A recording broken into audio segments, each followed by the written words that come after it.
আরে দোস্ত, অচিরেই তোমার লাশটা যখন এখানে দাঁড়াবে, এই খাটিয়ে তো তোমার লাশও শুইবে। সেদিনও তো পৃথিবীতে ব্যস্ততা থাকবে, তুমি তো আর যাইতে পারতো না। হযরত ওমর রাদিয়াল্লাহু তাআলা আনহু বলতেন, সাইয়্যিদুনা ওমর বলতেন, কুল্লা ইয়াউমিন ইউকালু মাতা ফুলান মাতা ফুলান ওয়ালা বুদ্দা মিন ইয়াউমিন ইউকালু মাতা ওমর। হযরত ওমর বলতেন, হে দুনিয়াবাসী, প্রতিদিন ঘোষণা হয় আজ অমুক মরলো, আজ অমুক মরলো। অচিরেই ঘোষণা হবে, নিশ্চিত অচিরেই একদিনে এলান হবে আজ ওমরের মৃত্যু। যেদিন হযরত ওমর রাদিয়াল্লাহু তাআলা আনহু ইন্তেকালের মুহূর্তে, শাহাদাতের পূর্ব মুহূর্তে উনি শহীদ হয়েছেন, ওনাকে মসজিদে ফজরের নামাজের ওয়াক্তে এক কাফের অগ্নিপূজক ছদ্মবেশে ওনার কোমরের মধ্যে ছুরি দিয়ে ঘাই দিছিলেন। হযরত ওমর রাদিয়াল্লাহু তাআলা রক্তে ভেসে গেছেন মেহরাব। ওই অবস্থায় ওনাকে ধরাধরি করে ওনার ঘরের মধ্যে আইনা যখন খাটিয়ার মধ্যে বিছাইছে,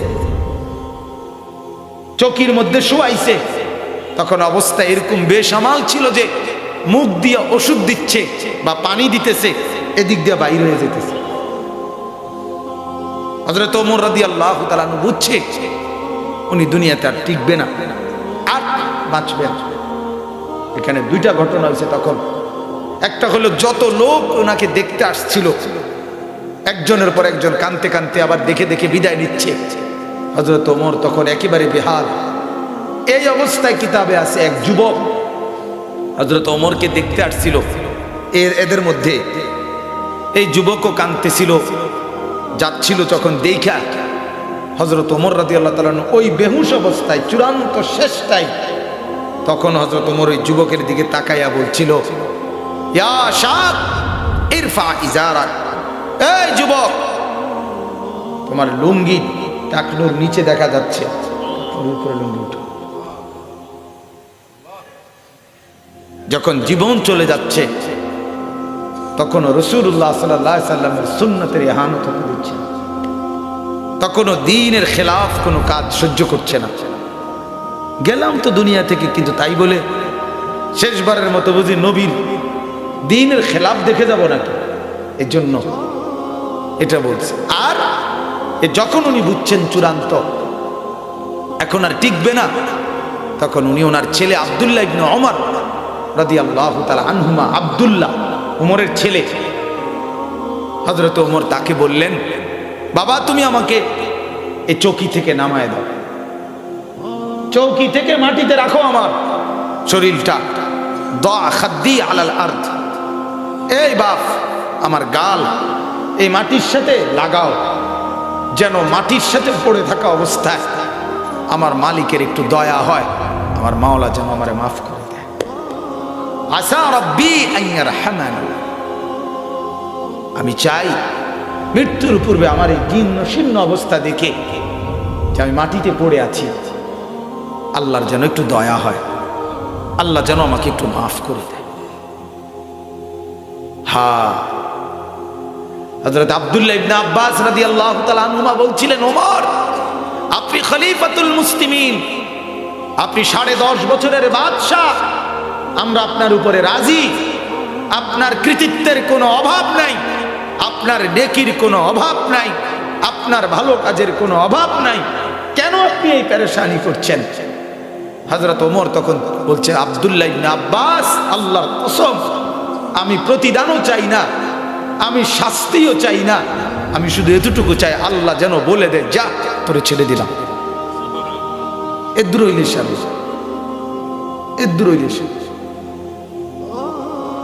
আমার বাপ। অতএব ফিকির নিয়ে বসা। কি নিয়ে বসা বলে? কলিজা মাপ দেন, কলিজা মাপ দেন।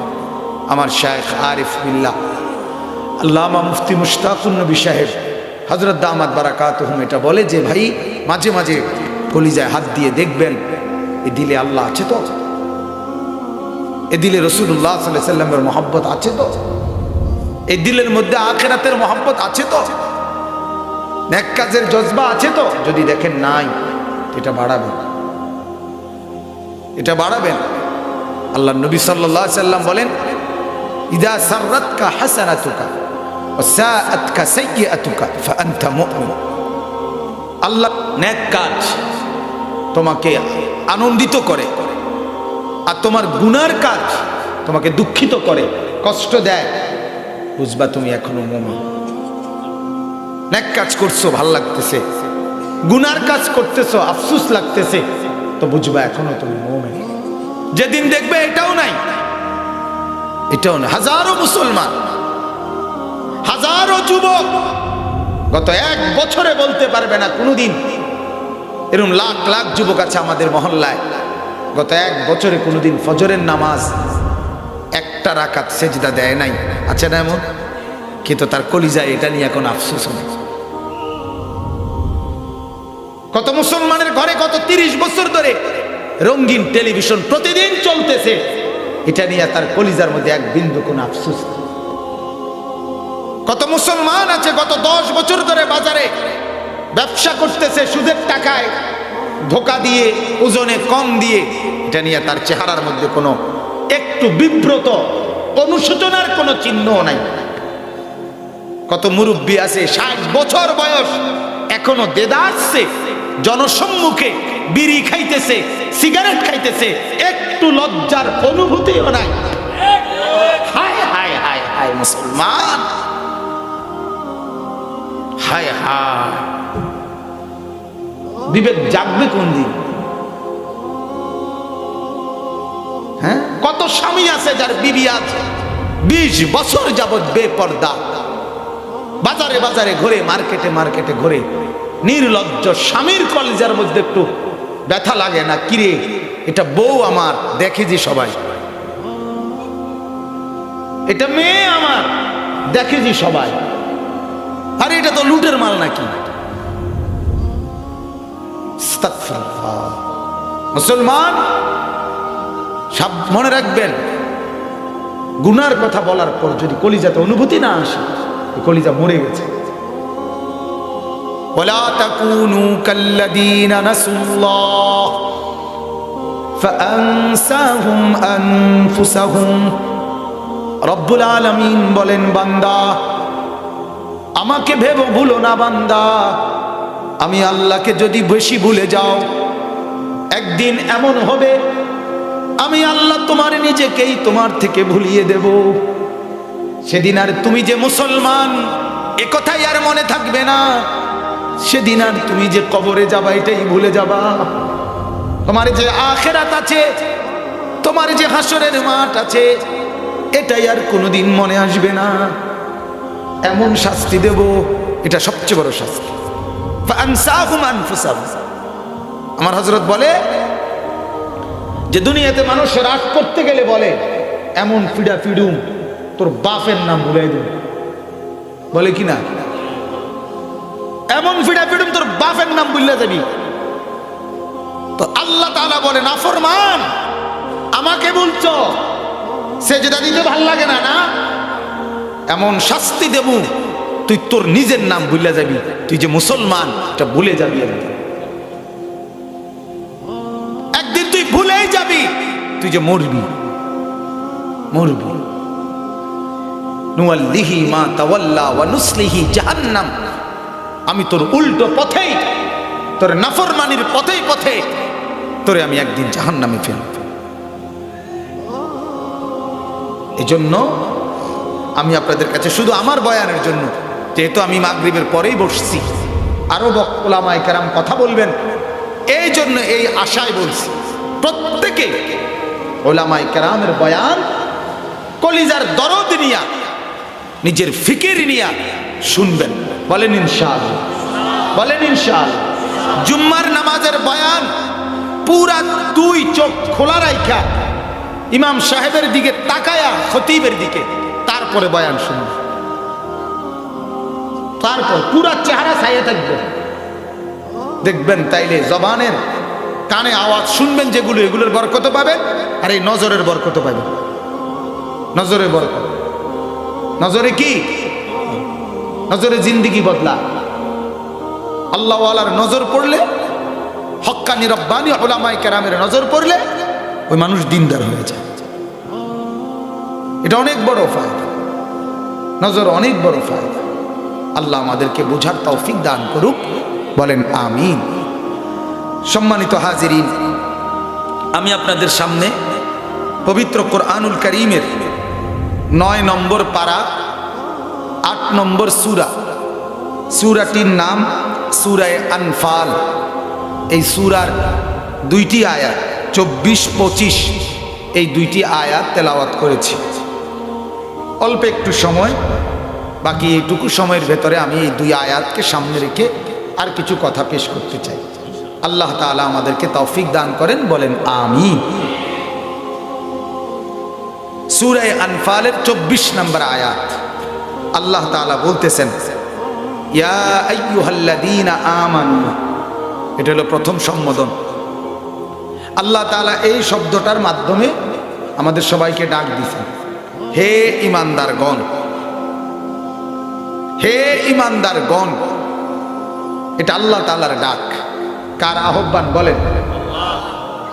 কোরআনুল কারীমের মধ্যে মোট 89 বার, 8, 9, 89, এই 89 বার আল্লাহ তাআলা আমাদেরকে ইয়া আইয়ুহাল্লাযীনা আমানু এই শব্দ দিয়ে ডাক দিয়েছে। সুবহানাল্লাহ। এই ডাক একথা প্রমাণ করে, যখনই এই ডাক আল্লাহ আমাদেরকে দিছেন তখনই একথা প্রমাণ করে আল্লাহ তাআলা আমাদের ঈমান গ্রহণ করে নিয়েছেন। গ্রহণ করে নিয়েছেন বলেই হে ঈমানদারগণ বলে আমাদেরকে ডাক দিয়েছে। ঠিক কি না বলেন? তাহলে এটা একটা সুখের কথা, এটা একটা সুখের খবর যে মালিক আমার ঈমান কি করে নিছে? গ্রহণ করে নিছে। 2 নম্বর কথা হলো এই শব্দটি ইয়া আইয়ুহাল্লাযীনা আমানু, আল্লাহ তাআলা একমাত্র সর্বপ্রথম তাফসীরে ইবনে কাসিরের আছে এই আমাদেরকেই কেবল আখিরি নবীর উম্মত, প্রিয় নবী সাল্লাল্লাহু আলাইহি সাল্লামের ঈমানদার উম্মত যারা আমরা, মানে সেই খাদিজা আবু বকর থেকে আজ পর্যন্ত এবং কিয়ামত পর্যন্ত নবীজির যত ঈমানদার উম্মত তাদেরকেই আল্লাহ তাআলা মহব্বত করে এই শব্দ দিয়ে ডাক দিয়েছেন। এর আগে আদম আলাইহিস সালাম থেকে নিয়ে ঈসা নবী পর্যন্ত যত নবীর উপরে যত লোক ঈমান আনছিল তারাও ঈমানদার, কিন্তু তাদের কাউকে কোনোদিন আল্লাহ এই শব্দ দিয়ে ডাকে নাই। বলেন আলহামদুলিল্লাহ। এটা শরাফতে উম্মতে মুহাম্মদ, উম্মতে মুহাম্মাদের শরাফত, এটা মর্যাদা। কেন? রাসূলুল্লাহ সাল্লাল্লাহু আলাইহি সাল্লামের মহব্বত। এই বন্ধুকে তিনি আল্লাহ ভালোবাসেন বেশি, এই জন্য বন্ধুর উম্মতকেও ভালোবাসেন বেশি। সুবহানাল্লাহ। কোরআনুল কারীমের মধ্যে মোট 25 জন নবীর নাম আছে। কয়জন? 25 জন নবীর নাম। এবং ওই নামের মধ্যে আল্লাহ তাআলা বিভিন্ন নবীকে আল্লাহ কোরআনে নাম ধরে ধরে ডাক দিয়েছেন, বিভিন্ন দরকারে ডাক দিয়েছেন, তবে নাম ধরে ডাক দিয়েছেন। যেমন আল্লাহ তাআলা বলছেন, ইয়া আদম উসকুন আনতা ওয়া যাওজুকাল জান্নাহ। হে আদম, তুমি এবং তোমার স্ত্রী জান্নাতে বসবাস করো। এই যে হে আদম, এটা কিভাবে ডাক দিলেন? নাম ধরে। কোন কিভাবে? কাকে ডাক দিছে? আদমকে। নূহ আলাইহিস সালামকে আল্লাহ ডাক দিছে, ইয়া নূহ ইন্নাহু লাইসা মিন আহলিক। নূহ আলাইহিস সালাম তার ছেলে কেনান, যেটা পানিতে ডুবে যাচ্ছিল, নূহ আলাইহিস সালাম আল্লাহকে আহ্বান করছিল, আল্লাহ এটা তো আমার ছেলে, ওই যে ডুবে যাইতেছে। আল্লাহ বলছে, হে নূহ, এটা তোমার ছেলে না।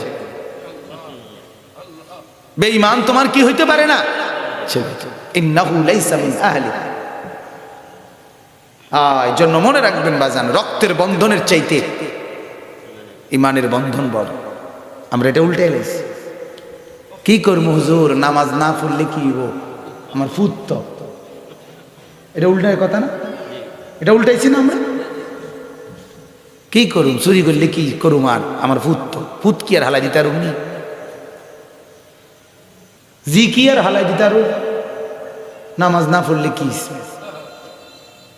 গাঁজা খাইলে কি, অথচ আল্লাহ তাআলা বলেন না, ঈমান আনে নাই এটা তোমার ছেলে না।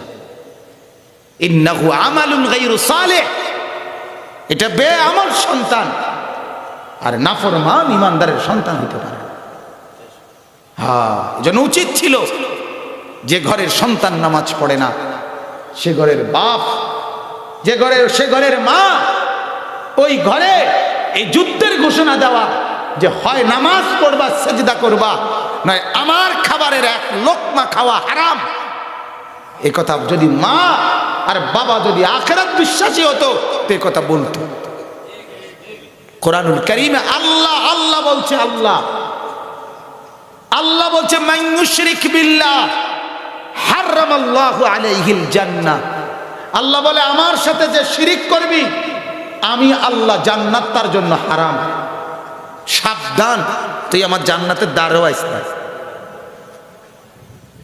তাহলে মালিক যিনি এত বড় রহমান, তিনি যদি এত বড় কথা বলে যে তুই আইস না আমার দ্বারে, মুশরিক তুই, কেন তুই আমাকে বাদ দিয়ে অন্যকে ডাকলি? তো ঠিক এক বাপ এক মা বাজান এটা হওয়া উচিত ছিল। আমার মনে আছে আমি আমার পড়ালেখার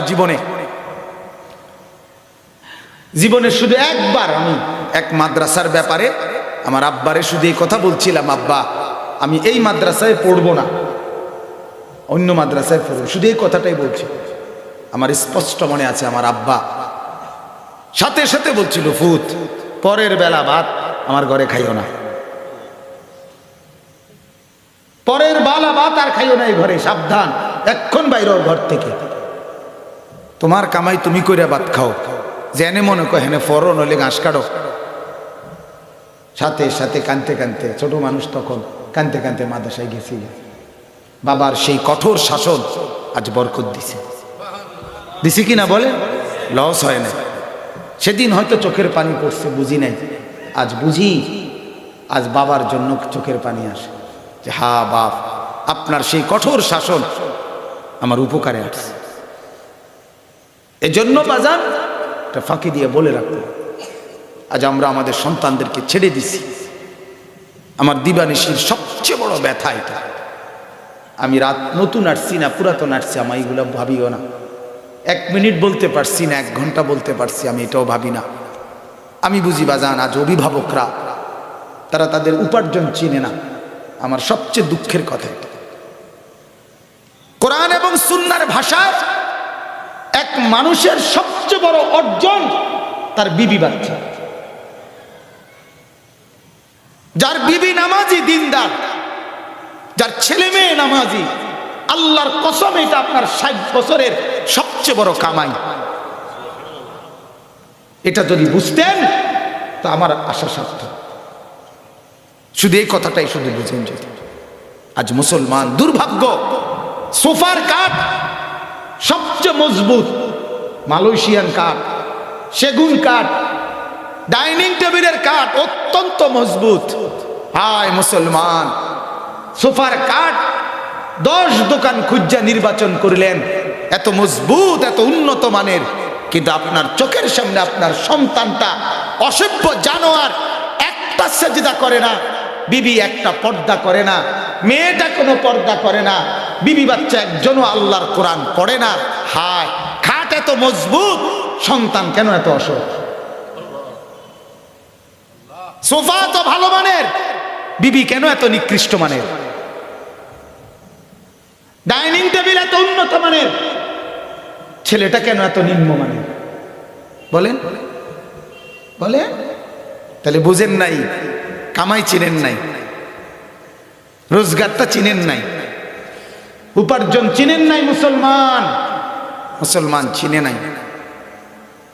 আমার সেদিন একজন মাঝ বয়সী লোক দেখাইতেছে তার বাড়ি, হুজুর এই বাড়িটা করছি, 4টা রুম হুজুর, বড় বড়, 4টার লগে বাথরুম। মানে উনি যে বলতেছে মনে হয় যেন আরে এত বড় নিয়ামত আর কি, 4 রুমে বাথরুম, মানে খাইয়া জাগাত। যেখানে ওই যে আগে আমাদের দেশে, আপনাদের দেশে আছে কিনা, উন্দুরের ওষুধ বেছে, জাগাত খায়, জাগাত বেড়ে, উন্দুরের ওষুধ যারা বেছে রাখে, যে এনে খায় এনে কি বেরেক, মানে এনে মরে যায় উন্দুরের ওষুধ খাইলে, জাগাত খায় জাগাত বেরেক। এবার হিসাব হইল যে কত বড় নেয়ামত ওনার, 60টা রুম 4টা বাথরুমের লগে, জেনে খাইবে এনে বেরেক। আস্তাগফিরুল্লাহ, এটাই অর্জন। এই ছিল 60 বছরের কামাই। আল্লাহ আমাদেরকে বুঝার তৌফিক দান। এই জন্য বাপ এটা বোঝা উচিত, আমার কামাই হলো আমার বিবি, আমার ছেলে মেয়ে। আল্লাহ নবী সাল্লাল্লাহু আলাইহি সাল্লাম বলেন, আদ-দুনিয়া কুল্লুহা মাতাউন ওয়া খায়রু মাতাইহা আল-মারআতুস সালিহা। কেন বলল নবী এই কথা? আল্লাহ রাসূল এটাই তো বুঝাইলেন, তাম দুনিয়া তোমাদের জন্য সম্পদ, তন্মধ্যে তোমাদের সর্বোৎকৃষ্ট সম্পদ হলো তোমাদের একজন নেককার স্ত্রী। নেককার বিবিকে আল্লাহ নবী কি বলছে? সর্বোৎকৃষ্ট সম্পদ, এটা পুঁজি, এটা তোমার কামাই। আল্লাহ নবী সাল্লাল্লাহু আলাইহি সাল্লাম বলেন, আল্লাহ নবী একদিন বলেন, আলা উনাব্বিউকুম বিখাইরি মা ইয়াকনিজুল মারউ। ও আমার সাহাবীরা, আমি কি তোমাদেরকে কারো জমাকৃত সম্পদ, কানজ, জমাকৃত ধনভাণ্ডার, তন্মধ্যে তার সবচেয়ে বড় শ্রেষ্ঠ ধনভাণ্ডার কি সেটা বলবো? সাহাবীরা বলল, বলেন ইয়া রাসূলুল্লাহ। তখনও আল্লাহর নবী আবার বললেন, আল মারআতুস সালিহা, যার ঘরে একজন নেক স্ত্রী আছে সে হলো ওই ঘরের সবচেয়ে উৎকৃষ্ট ধনভাণ্ডার, ওই ঘরের সবচেয়ে বড় পুঁজি। তাহলে নবী সাল্লাল্লাহু আলাইহি সাল্লাম উম্মতকে বুঝাইছেন, আমার উম্মত সম্পদ হলো তোমার স্ত্রী সন্তান। আর আমরা বুঝি সম্পদ হলো সোফাটা হেভি, খাট হুজুর কইতেইটা ইঞ্চি জানেননি, কমপক্ষে 30টা ব্রিকফিল্ড চাইয়া 80 ইঞ্চি, এবার 30 ব্রিকফিল্ড চাইয়া 8 আনছে, কেরামতি কয় এবার। এই যে টাইলস সবটি মালয়েশিয়ান টাইলস, একটাও নর্মাল কোনো টাইলস লাগাইছে না, যাতে করে মুছতে কোনো অসুবিধা না হয়। হ্যাঁ, আস্তাগফিরুল্লাহ। হায় মুসলমান, কি বলে? নিজের টাইলসের বাহার, খাটের বাহার দেখাচ্ছে। ছেলে নামাজ পড়ে না, মেয়ে নামাজ পড়ে না, স্ত্রী পর্দা করে না, ঘরে রঙিন টেলিভিশন চলে, ছেলে মেয়ে সবগুলোর হাতে একটা একটা বড় মোবাইল, এগুলো সারা রাত উলঙ্গ ছবি দেখে, নর্তকীর নাচ দেখে, জিনার ব্যভিচারের দৃশ্য দেখে, গেমস খেলে, ফুর্তি করে। মেয়ে গভীর রাতে আরেক অসভ্য জানোয়ারের সাথে কথা বলে, ছেলে জানোয়ারে আরেক নর্তকীর সাথে কথা বলে। বাহ, জিন্দেগি না? এর নাম জিন্দেগি। ওমা হাদিহিল হায়াতুদ দুনিয়া ইল্লা লাহবুন ওয়া লাইব। আল্লাহ বলেন, বান্দা, এটা আমি বানিয়েছি, এই জগৎ আমি সাজিয়েছি, এই দুনিয়া আমি বানিয়েছি, আমি আল্লাহই বলছি বান্দা, এটা পুরাটাই তামাশা, এটা পুরাটাই খেলাধুলা, এটা খেলনা, এটা আসল না। দুনিয়া কি? খেলনা। আসল জান্নাতে ওয়া ইন্নাদ দারাল আখিরাতা লাহিয়াল হায়াওয়ান। আল্লাহ বলেন, আখিরাতের ঘর, জান্নাতের ঘর, এটাই হলো আসল জীবন, ওটাই হায়াত। এইখানে কথা বলছে, ইয়া আইয়ুহাল্লাযীনা আমানু। তো বলতেছিলাম, আল্লাহ তাআলা নূহ নবীকে বললেন, হে নূহ, আল্লাহ কোরআনে বললেন, ওয়ামা তিলকা বিয়ামিনিকা ইয়া মূসা। হে মূসা, তোমার ডান হাতে এটা কি? মূসা নবী বললেন, এটা আমার লাঠি। বলছে, এটা ফালাও তো মাটিতে। হয়ে গেছে এটা বড় সাপ। মানে আমি শুধু ওই নামটা দেখাইতেছি, হে মূসা। এরপরে আল্লাহ বলেন, ইয়া জাকারিয়া ইন্না নুবাশশিরুকা বিগুলাম। হে জাকারিয়া, তুমি অনেক দিন ধরে একটা ছেলে চাইতেছো আর দিবানিশি কাঁদতেছো, যাও তোমার একটা ছেলে দেব, এই সুসংবাদ দিলাম। হে জাকারিয়া, নবীরে কি বলে ডাক দিছে? বলে না? আল্লাহ কোরআনে বলেন, ওয়া নাদাইনাহু আন ইয়া ইব্রাহিম কাদ সাদ্দাকতার রুইয়া। হে ইব্রাহিম, ছেলেটাকে উপর করে ইসমাইলের গর্দানে যে ছুরি রাখছো, এতেই আমি আল্লাহ বুঝ পাইছি পরীক্ষায় কামিয়াব। আল্লাহ একদো না, এর দূরে বুঝ পাইছি, প্রথম পৃষ্ঠা দেখেই বুঝছি তুমি ভালো ছাত্র। ওই যে খাতার প্রথম পৃষ্ঠা দেখেই ওস্তাদ বুঝালায় যে লেখা ভালো ছেলেটার। আল্লাহ পাক শুরু দেখেই বুঝে ফেলছে ইব্রাহিম পারবে। ইব্রাহিম কি, হে ইব্রাহিম, কি বলে ডাক দিছে, এরকম অনেক আছে কোরআন। কিন্তু আল্লাহ পাক রব্বুল আলামিন এই পুরা কোরআনুল কারীমের মধ্যে আমাদের নবী সাল্লাল্লাহু আলাইহি ওয়াসাল্লাম ওনার নাম উল্লেখ করছে। নবীজির নাম মুহাম্মদ, এটা কোরআনে আছে। নবীজির নাম আহমদ, এটা কোরআনে আছে। কিন্তু একবারও আল্লাহ তাআলা এই নাম দিয়ে নবীজিকে কোরআনে কোনোদিন ডাকে নাই। ইয়া মুহাম্মদ এই নামে কোরআনে কোনো আয়াত নেই। ইয়া আহমদ, হে আহমদ এই নামে কোরআনে কোনো আয়াত নেই। সুবহানাল্লাহ। যতবার ডাকছে ততবার ইয়া আইয়ুহান নবী, হে নবী আমার। কখনো বলছে ইয়া আইয়ুহার রাসূল, হে রাসূল আমার। কখনো নবী কম্বল গায়ে দিয়ে শুইছেন, আল্লাহ বলেন বন্ধু আপনাকে ডাক দিতে চাই। এখন দেখি আপনি কম্বলের নিচে, কেমনে আপনারে একলা ডাকি, কম্বলকে বাদ দেই কেমনে, চলেন বন্ধু কম্বল সহই ডাক দেই। ইয়া আইয়ুহাল মুজাম্মিল, ও কম্বল পড়া বন্ধু আমার। আল্লাহর নবী চাদর গায়ে দিয়ে আল্লাহর নবী আছেন। আল্লাহ বলেন বন্ধু এখনো তো ডাক দিতে হচ্ছে, কিন্তু গায়ে তো দেখি চাদর। বন্ধুরে গায়ে চাদর, আপনাকে তো ভালোবাসি আমি, ওই চাদরকেও তো আমি ভালোবাসি। আপনার গায়ে লাগলে চাদর, সেটাও হয়ে যায় আমার মহব্বতের। চলেন চাদরকে কেমনে বঞ্চিত করি, ওই চাদরটাকেও কোরআনের আয়াত বানিয়ে দেই। ইয়া আইয়ুহাল মুদ্দাসসির, ও চাদর পরা নবী আমার। মুসলমান, নবী পাক সাল্লাল্লাহু আলাইহি সাল্লামের সাথে চাদর লাগলে চাদর দামি হয়, কম্বল লাগলে কম্বল দামি হয়, তুমি লাগলে তুমিও দামি হবে, আমি লাগলে আমিও দামি হব, যে লাগবেন তিনি দামি হবেন। পরশ পাথরে যেই লোহাই লাগে সেই লোহাও দামি হয়ে যায়, মণিমুক্তা হয়ে যায়। আল্লাহ আমাদেরকে বুঝার তৌফিক দান। তাইলে আল্লাহ তাআলা রাসূলুল্লাহ সাল্লাল্লাহু আলাইহি সাল্লামকেও অন্য নবীদের মতো করে ডাকেন নাই, ঠিক অন্য নবীর উম্মতদের মতো আমাদেরকেও ডাকেন নাই। ওনাকে যেমন আলাদা ডাকছে, আমাদেরকেও আলাদা ডাকছে। বলেন আলহামদুলিল্লাহ। ইয়া আইয়ুহাল্লাযীনা আমানু, হে ঈমানদারগণ, হে মুমিনগণ। এবার আল্লাহ কি বলেন, ইস্তাজিবু, তোমরা গ্রহণ করো, তোমরা মান্য করো, সাড়া দাও, কবুল করো।